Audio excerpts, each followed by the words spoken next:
Okay, you guys. So one of the first topics that I want to talk about, because it's so current, it's so present right now. Anywhere you look, you log into anywhere on social media, and you will come across it. And that is the constant defamation and slander that Candace Owens is throwing at Erika Kirk and trying to destroy Erika Kirk and TPUSA and everything that Charlie Kirk built, while claiming that he was her very best friend in the whole wide world, so much so that he is speaking to her in dreams and bringing her all the truth, that God is bringing her all this truth because she was the chosen one to uncover the tragedy behind his assassination.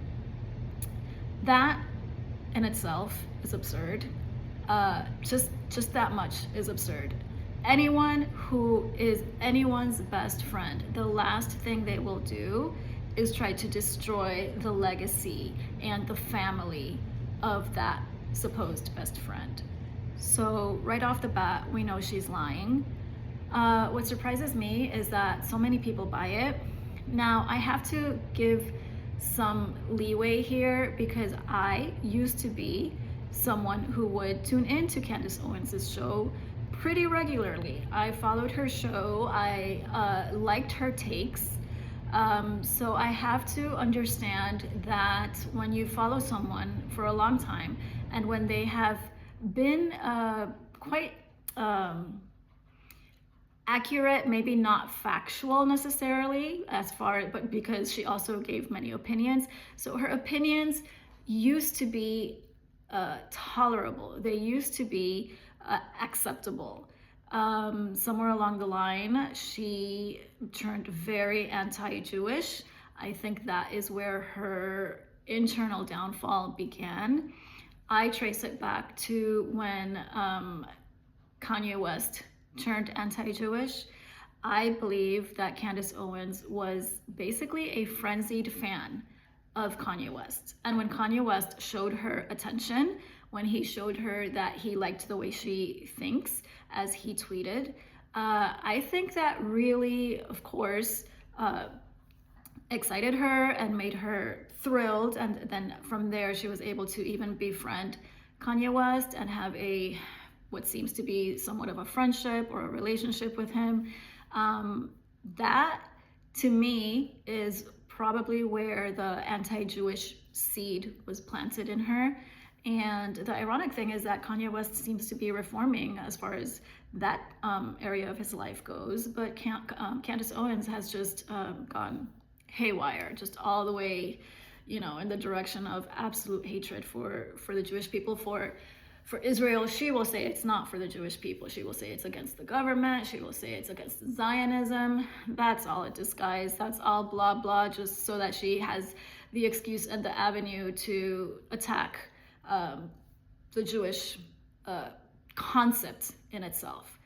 So yeah, I think it can be traced back to Kanye West, but also it got worse when she got married. It seems to have gotten worse. So there seems to be some, connection to George Farmer in the changes in Candace Owens. Now, I can also understand that because when you get married, well, you do take on many of the perspectives of your spouse. So that's understandable, but it's unfortunate. It's unfortunate. Now, Laura Loomer recently reported that George Farmer's license plate begins with 88, which is a code for Hail Hitler. So there seems to be a lot of anti-Semitism, probably cultivating from his side as well. Why? Who knows? Obviously, we don't know his story, but these are the connections that I can see. And so I think, all of this just broiled within Candace Owens, and she just became so anti-Semitic. And so when Charlie Kirk's assassination occurred, what did she do? Well, she blamed the Jews, of course. And from there on, she turned her wrath against TPUSA, everyone involved in TPUSA, and ultimately Erika Kirk. And she has not relented. So just all the sequence of events, everything that has transpired up to this point, it just speaks of hatred. It speaks of hatred, and the most unfortunate thing is that it seems she believes, I think, or at least she claims that she believes that she actually has a godly perspective and that she is coming from a godly place. That's just not true. That's just not true, because the proof is in the pudding. When you are spewing hate, when you are spewing venom against a whole culture, which is the Jewish culture, and against a widow with young children who had to see her husband assassinated in the most horrific way. That assassination touched us all because it was so horrible. I cried. Many people that I know cried. We got on our knees, and I remember, of course, praying that he would not die when he was still in the hospital before we knew that he had passed away. It was so horrific for everyone. Imagine being his wife. Look at videos of them together before his assassination, the way they would look at each other, the way they held their children, the way Erika Kirk looked so in love. And now, because of one woman's envy, people are scrutinizing her every move, her eyes. She is such a beautiful woman. Her eyes are so stunning. So for people to criticize what she wears, how she looks, how literally her eyes look and in what direction they look, it's so much envy. It's so much allowing yourself to be manipulated by envy, in this case, Candace Owens. So stop.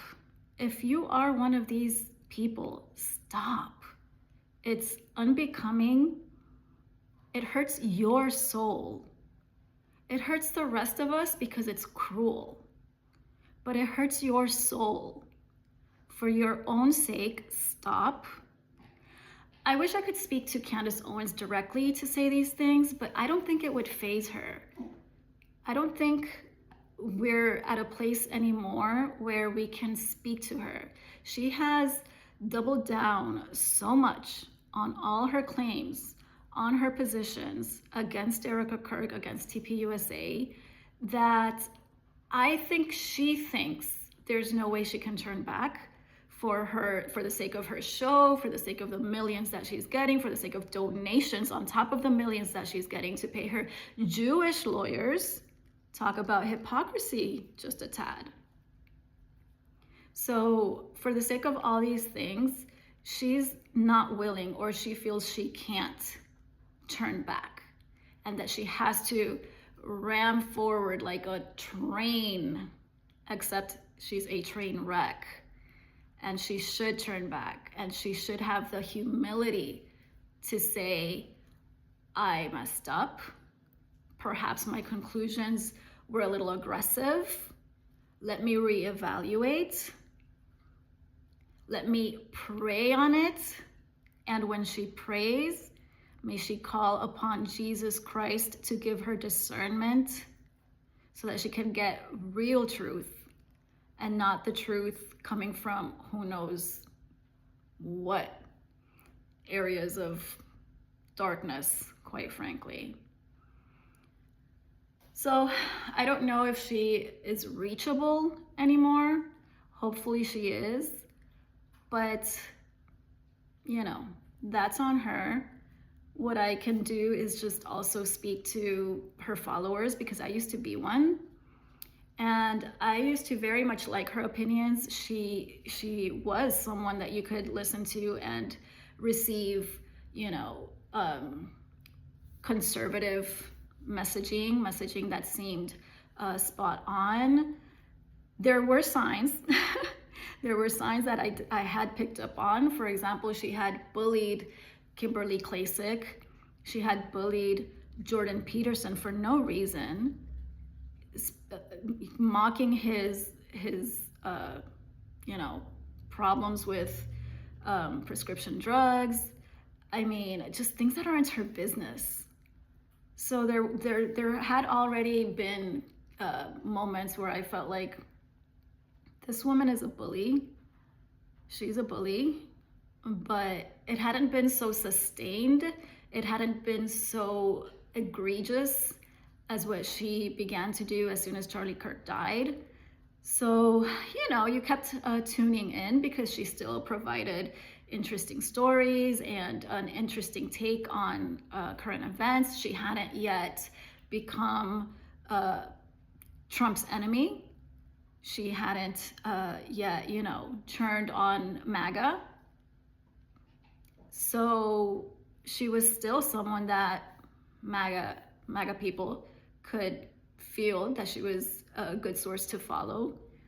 That for me changed probably, a few days after Charlie Kirk died. When she started blaming Israel, at first I was like, oh my goodness, is there any truth to this? But then when you really looked at it, especially when Netanyahu released the letter that Charlie Kirk had sent to him, after she claimed that the letter would for sure prove how Charlie Kirk was turning on his stance on Israel, it did the opposite. And many other things that quickly at that point I started realizing she was off the rails. And then when she started attacking TPUSA, these young men who had just witnessed their actual best friend or someone so close to them, someone they loved, get assassinated literally in their faces. And then she's blaming them because they didn't react the way she thought they should have reacted, as if she knows what she would have done. Maybe she would have run away. Why does she think she's brave? She's not brave. She's only money hungry. So these are the things that I want to say right now because it's ugly. It's ugly to see what's happening. It's disillusioning. We might feel a little bit inclined to lose our faith in humanity, but it's not so bad, of course. There's many of us who see through the evil that Candace Owens is putting out into the world. It's very unfortunate, mostly for her, because none of us wish her harm. None of us wish her family harm. We want the best for her children, but that's not what she's putting out there.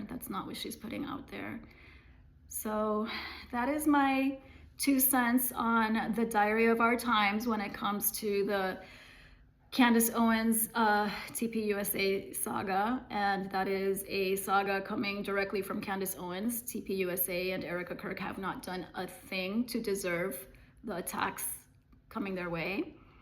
So I do hope for justice. I do hope for justice, and I do hope for Candace Owens's, regret. May she regret. May she change course. Let's see.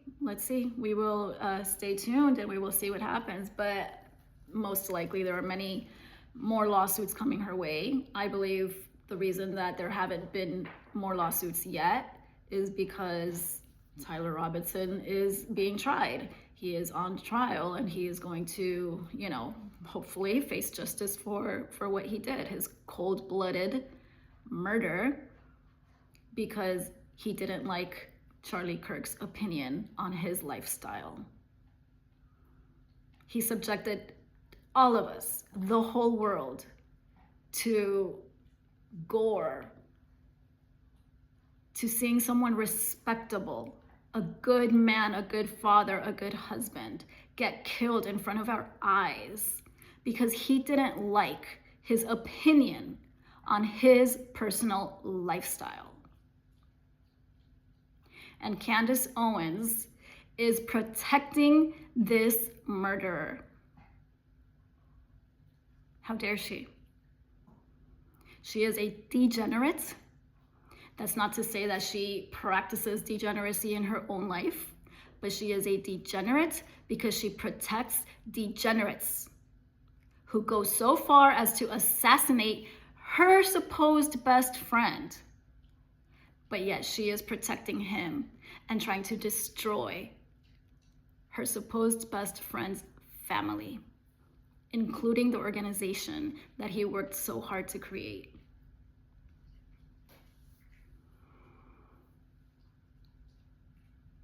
That's what I have to say for now. Likely there will be more. We will stay tuned and see what happens. But like I said, I do believe there are more lawsuits coming, and it will be interesting to watch whether Candace Owens goes down, because we all know she is going to go down, because God is overlooking everything. He sees everything, and he protects widows. He protects widows and orphans. So it's not going to be pretty unless Candace Owens repents. That is what we all are hoping for her, praying for her, because prayer is what we have. Prayer is powerful. So let's pray for her. Let's pray for those who are deceived by her to finally wake up and have the courage to say, I was wrong, and hopefully rectify. If they have been posting against Erika Kirk, maybe they can post in favor of Erika Kirk, or at least a wait, maybe I was too deceived. So yeah, this is a call for, reevaluation if you have been deceived by the lies and by the deception of Candace Owens and of those who, are her minions, Ian Carroll, Project Constitution, and many others who are just, riding her coattails for clicks and money. It's all a money game. It's all a money game. But for some of us, it's not about money. So yeah, let's keep pushing through, and let's see what happens. That's it for now, guys. Thanks for tuning in.